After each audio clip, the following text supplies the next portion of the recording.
যারা অভয়ার বিচার চাইছেন, যারা মেয়েদের সুরক্ষা সম্মানের কথা বলছেন, সেখানেই দেখলাম মঞ্চ থেকে ফিরহাদ হাকিম বলছেন যে সন্দেশখালীর মেয়েদের বিয়ে করে বাড়ি আনা যাবে না, কারণ সন্দেশখালীর মেয়ে হলে সে কি পবিত্র হবে? একেবারে মেয়েদের চরিত্র তুলে রীতিমতো কোথাও গিয়ে কথা বলছে। মিথ্যে কথা।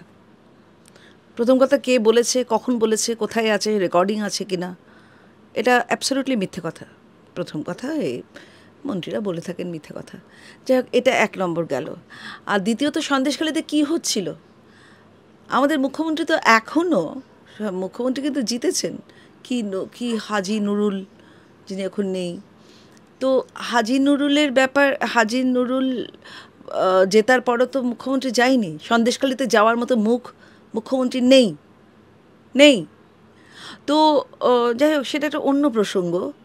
কিন্তু ক্যানিংয়ের লোক বিয়ে করতে চাইছে সন্দেশখালীর মেয়েদের এবং তার বলেছে অপবিত্র করলো কারা? শেখ শাহজাহান এবং তার দলমল মিলে ওই পিঠে পুলি, গাঁত পা টেপানো, আরও কী সব খারাপ কাজ করা, সেটা তো সত্যি বটেই। সেই জন্যই তো মুখ্যমন্ত্রী যেতে পারলেন না। এবং এই অসম্ভব সম্পত্তির মালিক শেখ শাহজাহান, সেসব কী হলো? অপবিত্র করলো কে? যদি সত্যি বলে থাকে, এটা তো মিথ্যে কথা, কিন্তু অপবিত্রটা করলো কে? সেটা মন্ত্রীমশাইকে তো জানতে হবে। আর রেখা পাত্রকে কি বলেছে? রেখা পাত্রকে একেবারে আক্রমণ করছে, হেরো পার্টি বলেছে। এবং সেখানে রেখা পাত্র ভিডিও করে উল্টো মন্তব্য করেছেন। উনি বলেছেন যে খেটে খাওয়া একজন মানুষকে তিনি প্রার্থী করেছিলেন, প্রধানমন্ত্রী, সেখানে উত্তর দিয়েছে। কিন্তু ফিরহাদ হাকিম বলেছে যে হেরে যাওয়া পার্টি, মানুষের পাশে দেখা যায় না ভোটে হেরে যাওয়ার পর, কোথাও গিয়ে আপনারা গর্তে লুকিয়ে থাকেন। আপনাদের দেখা যায় যেখানে আপনারা হেরে গেছেন, দেখা যায়। নন্দীগ্রামে যে হেরো, আমি হেরো পার্টি বলতে চাই না, আমাদের মুখ্যমন্ত্রী যান,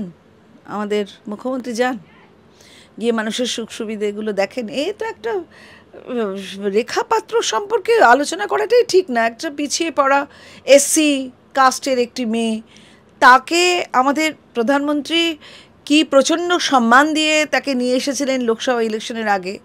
এবং সে যে কারণে ওই কাণ্ডটি হচ্ছিল, ওই যে হাজি নুরুলের ওই টোটাল ব্যাপারটাই তো মানে এনওসিটা প্রপার ছিল না, সেই জন্য একটা কেস হয়েছিল। আমাদেরও এখানে কোথায় বীরভূমে না কোথায় দেবাশিস না কি নাম, তারও তো এনওসিটা ছিল না বলে তাকে তো তার ক্যান্সেল করে দেওয়া হলো। কিন্তু এখানে তো হলো না তো। তাহলে কি হলো? তুমি এক পেশে মনোবৃত্তি, এক পেশে মনোভাব। আর এই যে হেরো মাল, মানে মহিলাদের এই মানে মাল বলাই, ডেরোগেটরি একটা শব্দ ব্যবহার করা একটা মন্ত্রীর পক্ষে কি উচিত? আমরা না ওদের অনেক কথা ধরি না, কারণ ওরা খারাপ কথা বলা অভ্যেস, ঠিক আছে, বলে ফেলেছে। কিন্তু রেখা পাত্র একটা পিছিয়ে পড়া মানুষ, প্রচণ্ড লড়াই দিয়েছিল, এখনও লড়াই করে। কে বলেছে মানুষের পাশে দাঁড়ায় না? সন্দেশখালীতে দিন রাত সকলের সাথে পাশে দাঁড়াচ্ছে। এবং সেই সব শুভেন্দুবাবু, সুকান্তবাবু, এমনকি দিল্লিতে গিয়ে বলছে ওই বাচ্চা মেয়েটি বলছে তো, কোথায় হেরে গেছে গিয়ে বলবেন আচ্ছা ঠিক আছে। আমি তো উলুবেড়িয়া দক্ষিণে হেরে গেছিলাম, পুলকবাবু যে এখন মন্ত্রী, শুনুন, কে কি মানুষ আমার জানবার দরকার নেই। সে বলেছিল আপনি তো ভালো মানুষ, আমাকে বলেছিল আপনি যদি আসতেন অনেক কাজ করতেন, আমি জানি আপনি ভালো মানুষ, কিন্তু এই জায়গাটা আপনার নয়, পরিষ্কার বলেছিল। মানে এই জায়গাটা ওনার, বেশ তো ওনার, কিন্তু উনি আমাকে কখনো হেরো মালটি বলেনি। সব মন্ত্রী আপনাদের এক নয়, কিন্তু এইরকম একজন মেয়র প্লাস এইরকম একজন মন্ত্রী, সে তাকে বলা উচিত যে তুমি অনেক কাজ করেছো, অনেক খেটে অনেক কাজ করেছো, ঠিক আছে দেখা যাবে।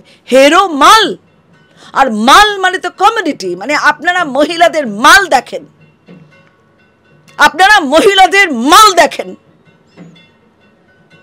মানে আমি বলছি, মানে কেস হওয়া উচিত। মহিলাদের মাল যারা বলে তাদের কিন্তু কেস হওয়া উচিত, তাদের এগেনস্টে। মাল আপনি পারবেন আপনি যাদেরকে চেনেন যে মহিলারা হয়, আপনার পার্টির হোক বা আপনার পরিবারের হোক, তাদের মাল বলতে? হার জিত তো আছেই। খেলায় হার জিত আছে, রাজনীতিতে হার জিত আছে, সর্বত্র হার জিত নেই। যারা ফেল করছে এই বড় বড় পরীক্ষায়, যারা মেধাবী তাও ফেল করছে, তাদেরকে বলবেন হেরো মাল। আপনার বাড়িতেও হয়তো আছে, পাশ করতে পারল না সেই যাত্রাটি, মাল হয়ে গেল, তারা হেরো মাল। সে তো ঠিক আছে, তাও মেয়ে, একটা মহিলা সম্পর্কে পিছিয়ে পড়া একটা মেয়েকে, এসসি কাস্টের, তাকে আপনি বলছেন হেরো মাল। কোথায়? আমি একটা কথা, যে দলেরই হোক না কেন, সে তো একটা মেয়ে, নারী শক্তি, সেটা নারী শক্তি। আপনি তো বাচ্চার বাবা, আপনিও একটি কন্যা সন্তানের, একটি কি দুটি কন্যা সন্তানের আপনি বাবা, তা আপনাকে তো ভাবতে হবে। আপনি তো কন্যা সন্তানদের বাবা, আপনাকে ভাবতে হবে। আপনার বাচ্চাকে যদি কেউ এইরকম ডেরোগেটরি স্টেটমেন্ট করে, আপনার গায়ের জ্বালাটা কীরকম হবে? আমাদের গায়ের জ্বালা হচ্ছে, কারণ ওই মেয়েটি আমাদের বোন, আমাদের মা। আমি মেয়েটির বাড়িতে গেছি, মেয়েটির সন্দেশখালিতে যখন আমি ক্যাম্পেনিংয়ে গেছিলাম, মেয়েটির সাথে আমার পরিচয় হয়েছে।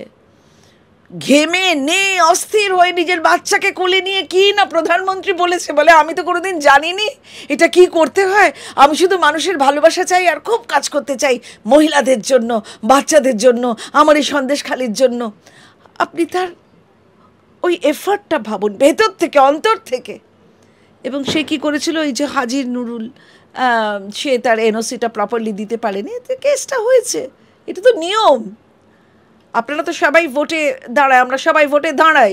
তা এনওসি নিজের সম্পর্কে যখন কোনো তথ্য দেওয়া হয়, তখন এনওসি দিতে হয় যে এইটা সব ঠিকঠাক, আগের বারে বা এখনকার সব ঠিকঠাক তথ্য। সেই তথ্যগুলো দিতে পারেনি বলে তো কেসটা হয়েছে। আপনাদের এত রাগ, মানে কোনো রুলসের এগেনস্টে, কোনো ডিসিপ্লিনের এগেনস্টে। আর আপনারা এই কথা বলতে গিয়ে আমার খুব খারাপ লাগলো। মন্ত্রীমশাই, আপনি প্রধানমন্ত্রীকেও এত গালাগাল করলেন। এই কে যেন দাঁড়িয়ালা, কে যেন দাঁড়িয়ালা, কে যেন, এই কে, নামটা বল। এত রাগ, সারা পৃথিবী যাকে সমীহ করছে, সে একটা এসসি মেয়েকে এগিয়ে নিয়ে আসার জন্য এটি করেছিলেন।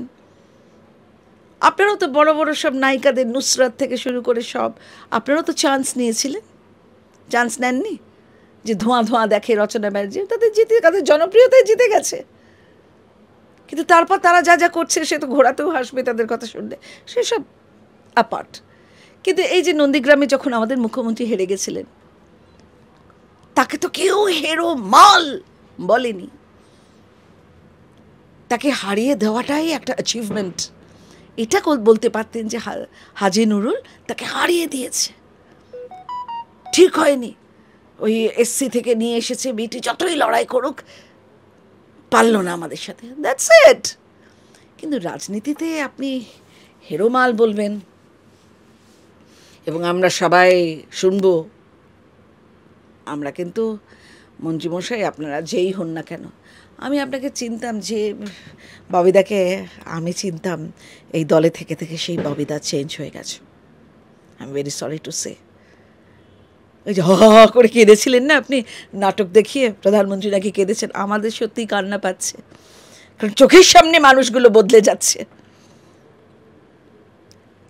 It's a matter of great disgrace. মানে আমরা এগুলো এক্সপেক্ট করি না। দেখুন, দল আছে, দল থাকবে, দল চলে যাবে, কিন্তু মানুষগুলো তো ইতিহাসের পাতায় থাকবে। আপনার এই হেরো মাল কথাটা ইতিহাসের পাতায় থাকবে, অ্যান্ড ইতিহাস will always pay you back. এবং সেখানে আমরা কিন্তু বারবার বলি যে রাজ্যের মহিলা মুখ্যমন্ত্রী, একমাত্র মুখ্যমন্ত্রী বারবার পিছিয়ে পড়া সমাজের কথা বলেন, মথুয়া সমাজের কথা বলেন, লোকশিল্পীদের কথা বলেন, তাদেরকে সামনে আনার কথা বলে। সেই দলের মেয়র আজকে এই কথাটি বলছেন। মুখ্যমন্ত্রী থেকে কোনো রকম আশা করছেন যে উনি কিছু প্রতিক্রিয়া দেবে বা মেয়রকে ডেকে কিছু বলবে? না, ওরা তো কাউকে কিছু বলছে না। কেটে কোথায় ভাগীরথীতে ফেলে দেবে বলেছিল হুমায়ুন কবির, আরও অনেক খারাপ কথা বলেছিল অখিলগিরি, আরও সব যখন বলেছিল, যখন ওনাকে সাসপেন্ড করা হয়নি, আর সব বহুত বাজে কথা বলা হয়। মুখ্যমন্ত্রী কাউকে কাউকে স্কোল্ড করেন না, কাউকে স্কোল্ড করেন না, কাউকে বকাবকি করেন না, ওপেনলিও নয়, নিজেদের থেকেও নয়। উনি, আমার মনে হয় এটা ওদের কালচার করে নিয়েছে যে আমিও বাজে কথা বলবো, উনিও তো খুব বাজে বাজে কথা, মানে খিস্তি, 2 অক্ষরের খিস্তি মুখ্যমন্ত্রী বলেছেন। আমি সেগুলো উচ্চারণ করতে আমাদের রুচিতে বাঁধে, সত্যি আমাদের রুচিতে বাঁধে। খিস্তি, মানে খিস্তিগুলো দিচ্ছেন।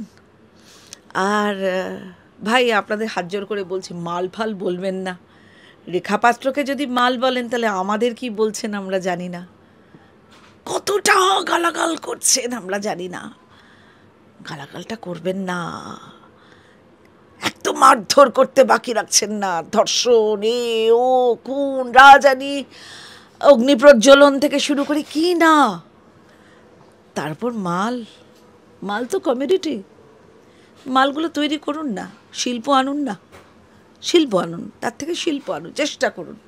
সৌরভ গাঙ্গুলির মতো লোককে স্পেনে ডেকে নিয়ে গিয়ে ও যে শিল্পপতি, সেটা বাঙালিকে যেন না শুনতে হয়। তাহলে মাল কারা, কাদেরকে আপনারা মাল বানাচ্ছেন আর কাদেরকে আপনারা সম্মান করছেন আমরা ভাই জানি না। তবে মাইন্ড ইয়োর ল্যাঙ্গুয়েজ। এই নাকি প্রধানমন্ত্রী আমাদের বাংলা ভাষাকে সংস্কৃতির চরম পর্যায়ে নিয়ে গেলেন, আমাদের ক্লাসিক্যাল ল্যাঙ্গুয়েজ ধ্রুপদী ভাষা হিসেবে তার একটা মর্যাদা দেওয়া হলো, আমরা কত খুশি, সারা পৃথিবীর লোক আসবে এইটা নিয়ে চর্চা করতে, সারা পৃথিবীর মানুষ বাংলা ভাষা নিয়ে চর্চা করতে আসবে, আমাদের লজিস্টিক্স এ ও কত কিছু বাড়বে। আর সেখানে আপনি বলে দিলেন মাল। ওরা তো বলবে এই মাল কথাটার মানে কি, বাংলা ভাষা তো, মাল কথাটির মানে কি। তেমনি রেখাপাত্র, মাল মানে রেখাপাত্র একজন হিরো, ইলেকশনে হেরে গেছিল লোকসভায়, যিনি একজন এসসি ক্যান্ডিডেট, যিনি যিনি প্রধানমন্ত্রী, যাকে নিজে স্বয়ং উদ্যোগ নিয়ে যাকে লোকসভায় দাঁড় করিয়েছিলেন, তাদেরকে মাল বলা হইয়া থাকে। শিখবে ধ্রুপদী ভাষা জন্য যারা চর্চা করতে আসবে, শিখবে। What a shame.